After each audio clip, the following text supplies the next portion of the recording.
Hello. Today is Disney's Wreck-It Ralph Wreck the Halls. Christmas was usually a lonely time for video game bad guys like Ralph. So with the help of Vanellope, Ralph decides to throw an awesome Christmas party for the bad guys. But will everything go to plan?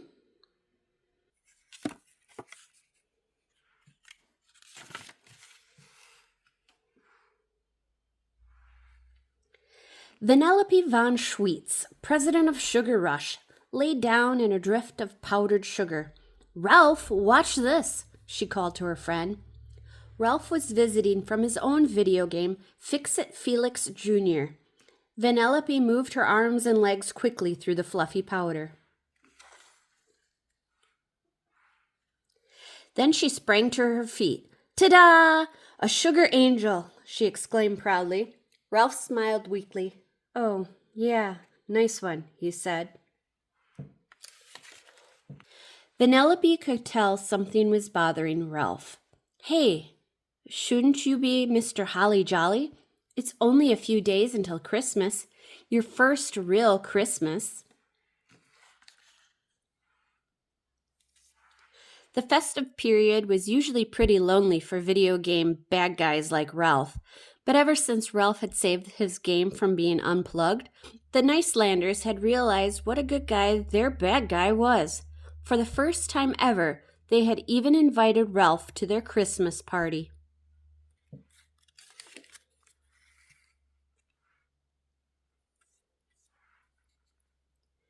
"It was great to go to the Nicelanders' party," Ralph admitted. "But you know what? The whole time I was there, I couldn't stop thinking about the bad guys in all the other games.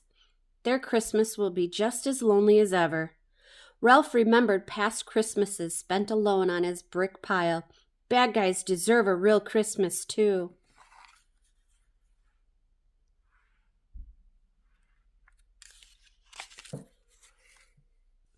Vanellope tilted her head to one side, then nodded.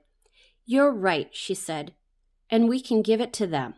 She remembered how bad it had felt to be left out by the other racers in her own game. "Let's throw the bad guys a Christmas party with presents and a tree, the whole 9 yards."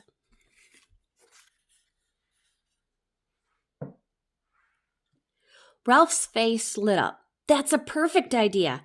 He hopped up in excitement, then landed with a boom. The ground shook and a towering sugar drift toppled over, burying Vanellope. "Oops, sorry," said Ralph, digging her out.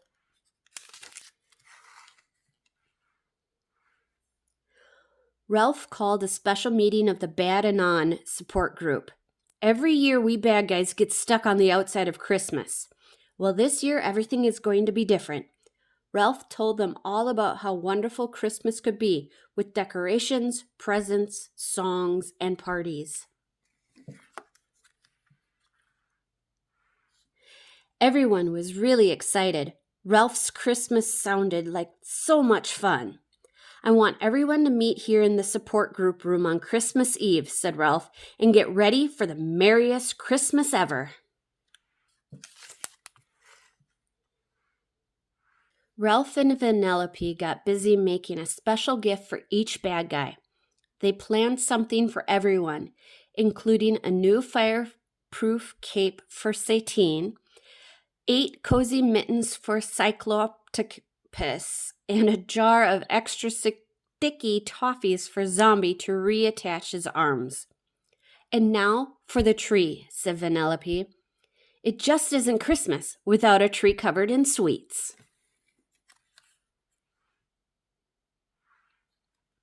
They found a perfect lollipop tree in Lollystick's forest. Then they strung it with popcorn garlands and hung candy canes on its branches. A glistening rock candy star twinkled on top. "Not bad," said Vanellope, stepping back to admire it. Ralph agreed. It didn't exactly look like the Nicelanders' Christmas tree, but he knew the bad guys would love it.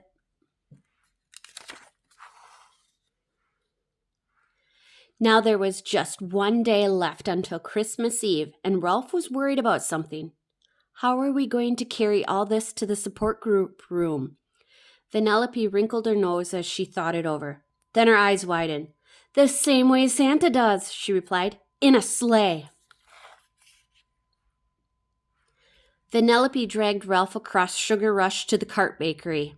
There they could use all the sugar, icing, and sweets they needed to create the perfect Christmas cart. "Has anyone made a sleigh before?" asked Ralph. "I doubt it, but there's a first time for everything," Vanellope replied as she fiddled with the controls.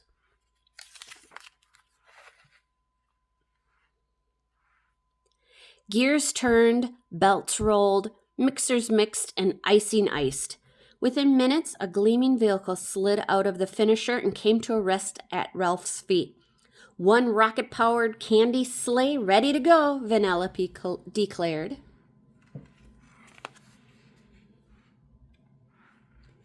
On Christmas Eve, the two friends met to bring Christmas to the bad guys. Vanellope came dressed and ready to play an elf. "I didn't have a hat in size freakishly large, so I made you this." She tossed Ralph an empty sugar sack tied with a red bow on the side.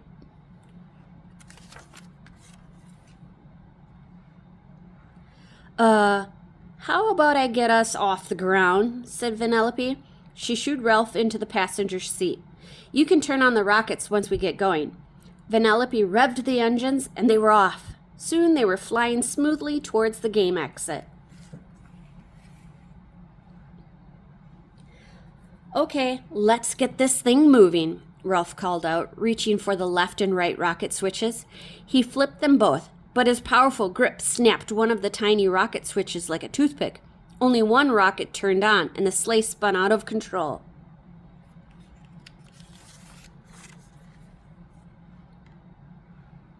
Vanellope tried to regain control of the runaway sleigh, but no matter what she did, it was no use.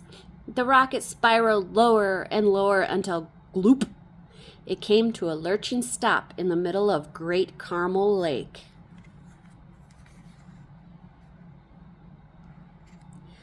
Ralph and Vanellope managed to swim to the shore, but the sleigh and all the presents were ruined.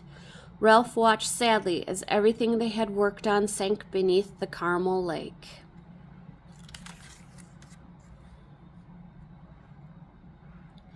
Empty-handed and covered in caramel, Ralph and Vanellope made their way to the support group room.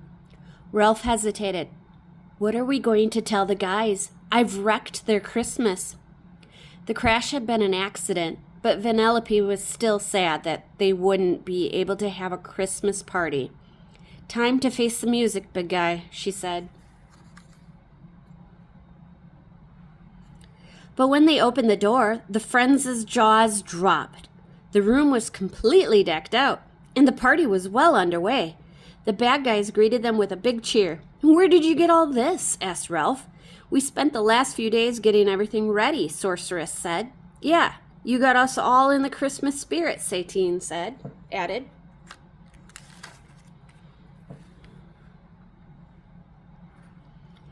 "But Vanellope and I made presents, decorated a tree. We even made a sleigh. But I wrecked it." "I wrecked everything," said Ralph sadly. "Don't be silly," said Satine. "You're the reason we're here spending Christmas together. That's a pretty great gift." The other bad guys nodded in agreement. A wide smile spread across Ralph's face. "Merry Christmas, everyone." They all celebrated late into the night. It truly was the merriest Christmas any of them had ever had. The end. Thanks for listening. Bye. Like and subscribe.